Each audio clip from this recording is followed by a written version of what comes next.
प्रिय बच्चों, नमस्कार।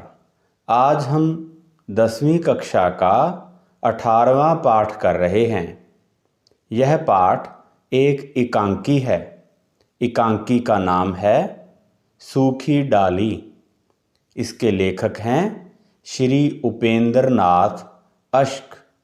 आइए पहले एकांकी का सार आपको सुनाते हैं, उसके पश्चात इसके प्रश्न उत्तर समझाए जाएंगे। सार: सूखी डाली एकांकी अश्क जी के चरवाहे एकांकी संग्रह में से ली गई है। यह संयुक्त परिवारों से जुड़ी एक पारिवारिक एकांकी है, जिसमें नई पीढ़ी और पुरानी पीढ़ी की सोच में अंतर को प्रस्तुत किया गया है। इस एकांकी में लेखक ने 72 वर्षीय दादा मूलराज के संगठित परिवार की बात की है। दादाजी का व्यक्तित्व विशाल वट वृक्ष की तरह है, जिसकी छत्रछाया में सभी प्राणी सुरक्षित हैं। उनके परिवार में पुरुष पात्रों में करमचंद, प्रेष और भाषी एवं स्त्री पात्रों में बेला, छोटी बहू व प्रेष की पत्नी, इंदु, छोटी भाभी, मंजली भाभी, बड़ी भाभी, रजवा और सेविका पारो है। दादा का परिवार संपन्न है। उनके पास कृषि फार्म, डेयरी और चीनी का कारखाना है। उनका पौत्र प्रेष नायब तहसीलदार है और उसकी पत्नी बेला सुशिक्षित बहू है। बेला अपने मायके को ससुराल से ऊंचा और इज्जतदार कहती रहती है। परिवार के सभी सदस्य बेला के व्यवहार से दुखी रहते हैं।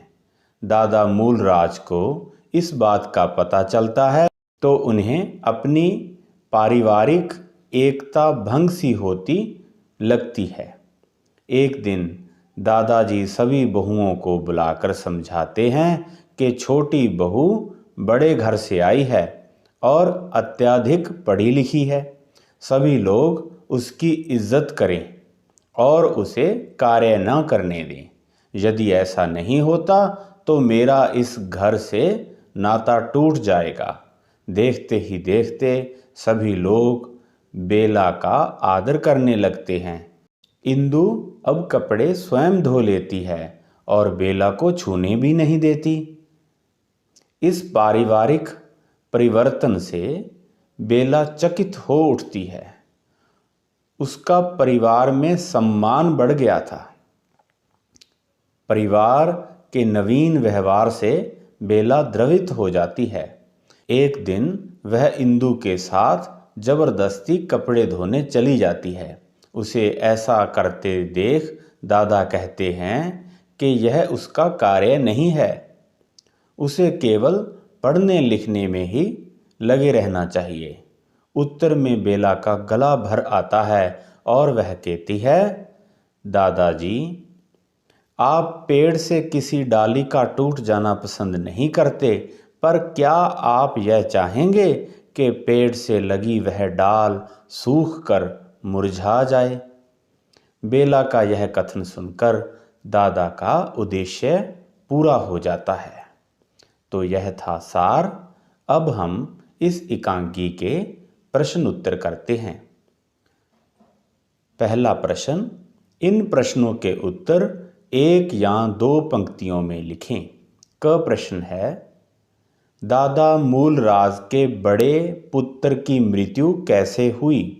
उत्तर, दादा मूलराज के बड़े पुत्र 1914 के महायुद्ध में सरकार की ओर से लड़ते लड़ते शहीद हो गए थे। ख प्रश्न, सूखी डाली एकांकी में घर के काम करने वाली नौकरानी का क्या नाम था?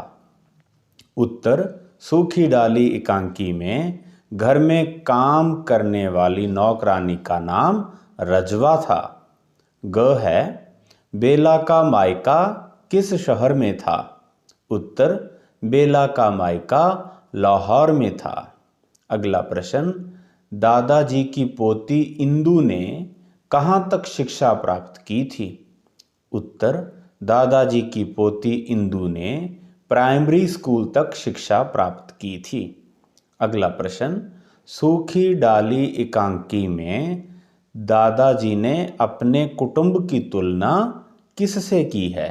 उत्तर, सूखी डाली एकांकी में दादाजी ने अपने कुटुंब की तुलना बरगद के पेड़ से की है।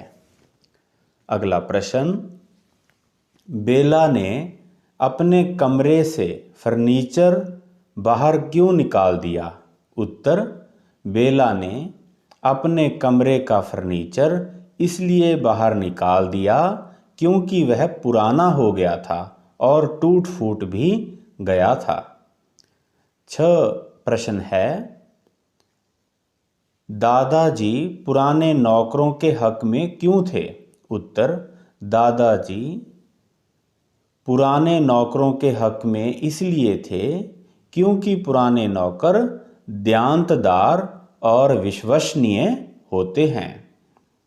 अगला प्रश्न, बेला ने मिश्रानी को काम से क्यों हटा दिया?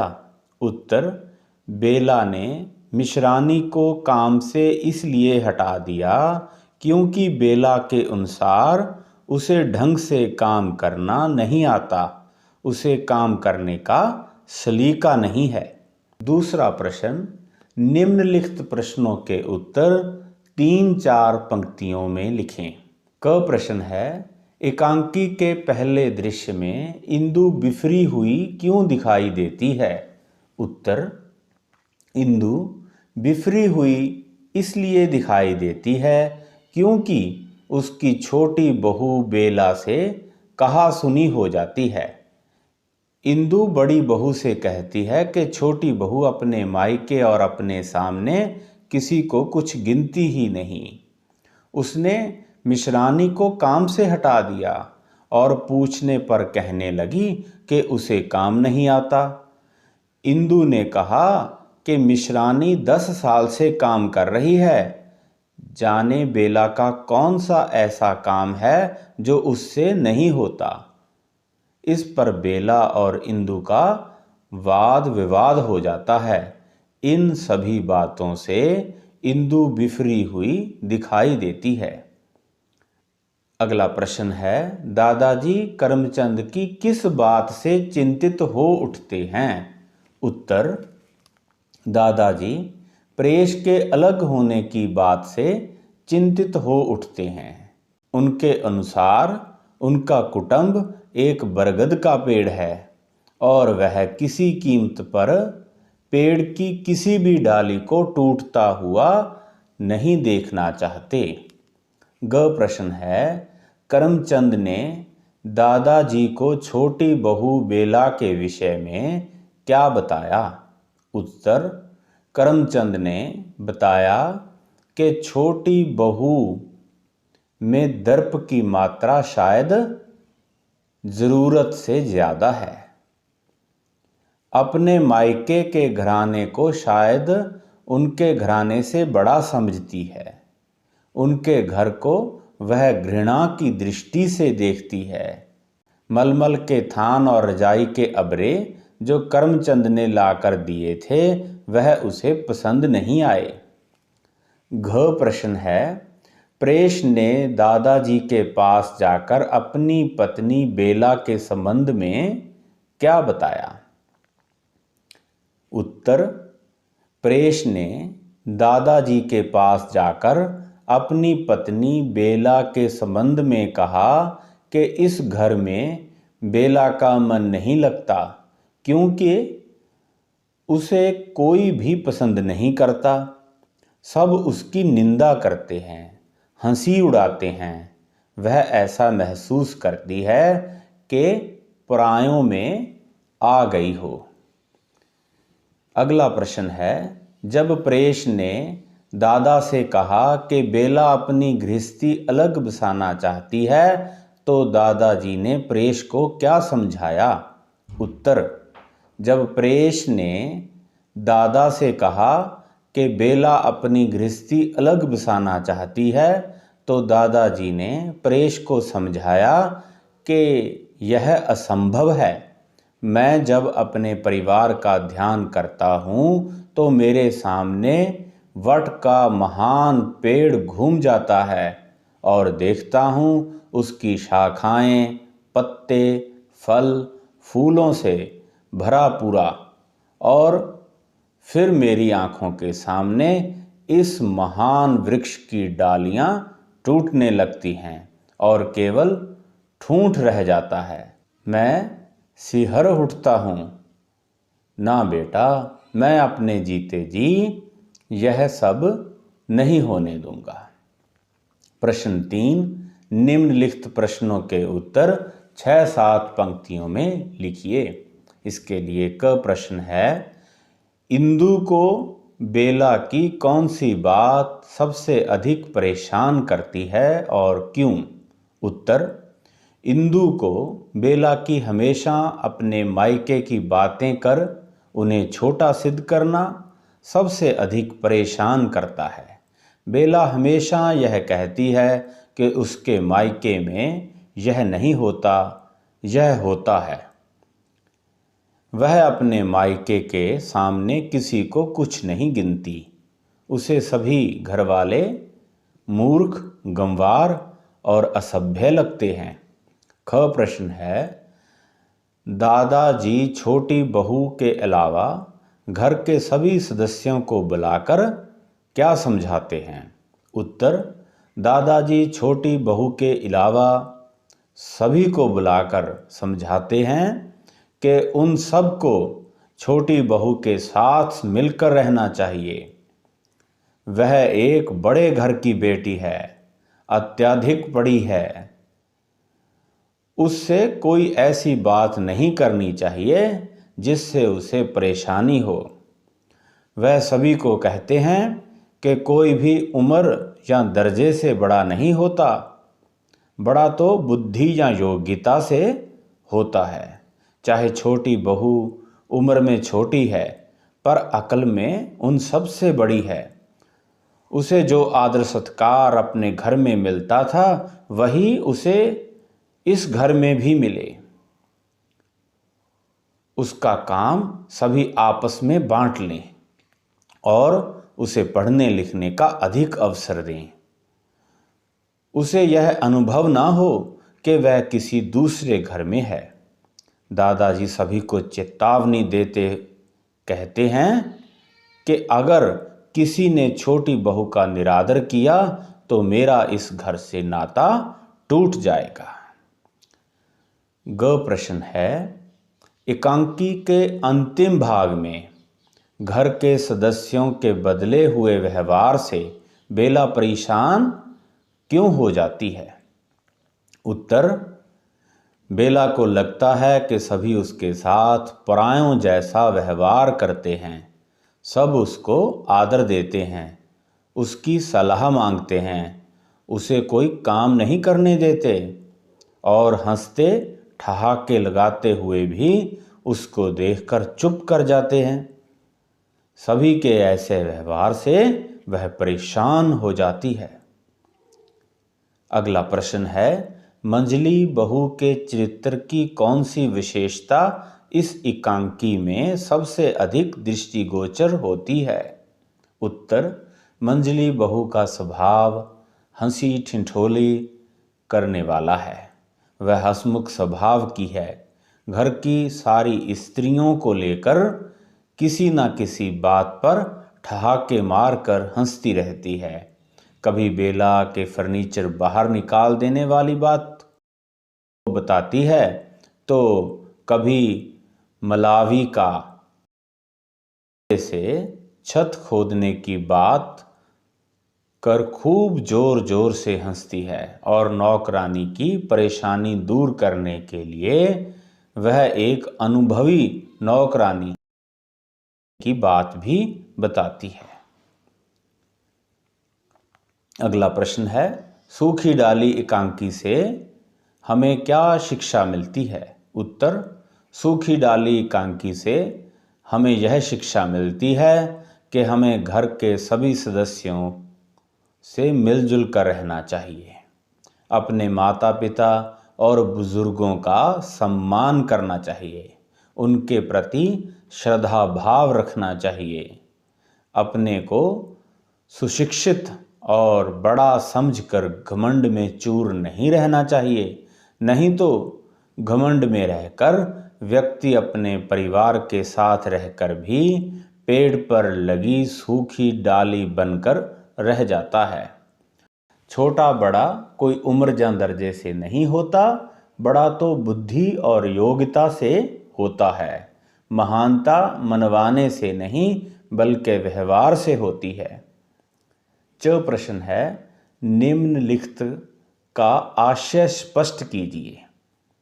पहला है, यह कुटुंब एक महान वृक्ष है। हम सब इसकी डालियां हैं। डालियों से ही पेड़ है और डालियां छोटी हो चाहे बड़ी, सब उसकी छाया बढ़ाती हैं। मैं नहीं चाहता कि कोई डाली टूटकर पृथक हो जाए। उत्तर, यह वाक्य से दादाजी यह कहना चाहते हैं कि उनके अनुसार परिवार एक वृक्ष के समान है और घर के सारे सदस्य उसकी डालियां हैं। डालियों से ही पेड़ है, चाहे कोई डाली छोटी है या बड़ी, सब उसकी छाया बढ़ाती हैं। कहने का भाव यह है कि प्रत्येक सदस्य का अपना महत्व है और कोई भी परिवार का सदस्य टूटकर अलग नहीं होना चाहिए, क्योंकि पेड़ की कोई भी डाल टूटे तो उसका घनत्व कम हो जाता है। दूसरा है, दादाजी आप पेड़ से किसी डाली का टूटकर अलग होना पसंद नहीं करते, पर क्या आप चाहेंगे कि पेड़ से लगी लगी वह डाल सूख कर मुरझा जाए?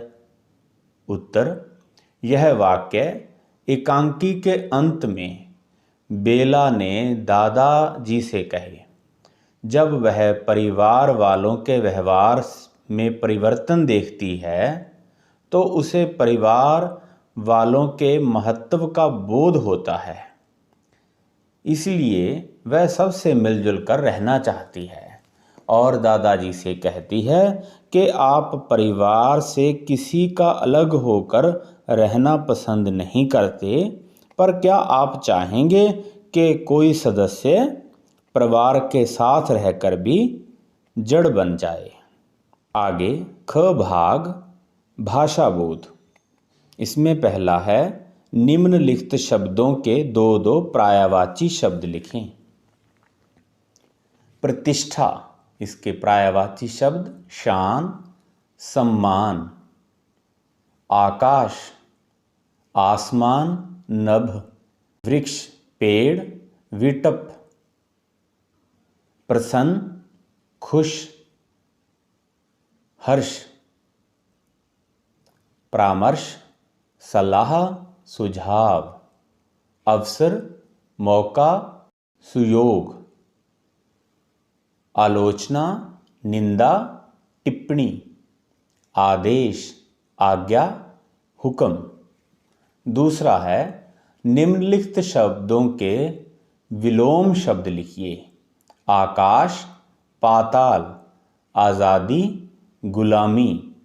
पसंद, नापसंद। शांति, अशांति। आदर, अनादर। प्रसन्न, अप्रसन्न। झूठ, सच। निश्चय, अनिश्चय। मूर्ख, समझदार। इच्छा, अनिच्छा। घृणा, प्रेम। विश्वसनीय, अविश्वसनीय। तीसरा है, निम्नलिखित समरूपी भिन्नार्थक शब्दों के अर्थ बताते हुए वाक्य लिखें। क, सूखी और सुखी। सूखी का अर्थ होता है मुरझाई हुई। इस पेड़ की कुछ शाखाएं सूखी हुई हैं। सुखी, इसका अर्थ होता है प्रसन्न या खुश। प्रत्येक व्यक्ति अपने घर सुखी रहे। ख है सास सांस। सास का अर्थ होता है पति या पत्नी की माता। इसका वाक्य, नीलम की सास ने उसे मां जैसा प्यार दिया। सांस, इसका अर्थ होता है श्वास। दौड़ते दौड़ते रमेश की सांस फूल जाती है। ग, कुल कूल। कुल का अर्थ होता है जोड़ या पूरा। उसके पास कुल 5 रुपए थे। कूल, इसका अर्थ होता है किनारा। बच्चे यमुना के कूल पर बैठे हुए थे। घ है और का अर्थ होता है तथा। राम और श्याम दोनों बहुत होशियार हैं। और इसका अर्थ होता है की तरफ। उसका घर दक्षिण की ओर है। चौथा, निम्नलिखित मुहावरों के अर्थ समझकर उनका वाक्यों में प्रयोग कीजिए। पहला है काम आना, मारा जाना। सैनिक देश की रक्षा के लिए काम आते हैं। दूसरा, नाक भौं चढ़ाना, घृणा या असंतोष प्रकट करना। सुरेश रमेश की बात सुनकर नाक भौं चढ़ाने लगा। तीसरा है पारा चढ़ना, क्रोधित होना। उसका तो हर समय पारा चढ़ा ही रहता है। चौथा है भीगी बिल्ली बनना, सहम जाना। चोर पुलिस को देखकर भीगी बिल्ली बन गए। मरहम लगाना, सांत्वना देना। शहीद हुए नौजवान के घर जाकर सभी ने परिवार को मरहम लगाई। छठा है ठहाका मारना, जोर से हंसना। मंझली बहू की बातें सुनकर सभी औरतें ठहाके मारने लगीं। सातवां है खलल पड़ना, किसी काम में बाधा आना। रमेश की अचानक तबीयत खराब होने से काम में खलल पड़ गई। आठवां है कमर कसना, किसी काम के लिए निश्चित पूर्वक तैयार हो जाना। मोहन आने वाली परीक्षाओं के लिए कमर कसकर मेहनत कर रहा है। तो इस प्रकार प्रिय बच्चों, हमने सूखी डाली एकांकी का सार, इसके प्रश्नोत्तर और व्याकरण भाग के प्रश्न आपको समझाने का यत्न किया। आशा करते हैं कि आपको यह अच्छी तरीके से समझ आ चुका है। इसे कापियों में लिखें और याद करें। अपने सुंदर कमेंट्स हमें कमेंट्स बॉक्स में ज़रूर ही लिखकर भेजा करें। आप सबका बहुत बहुत आभार।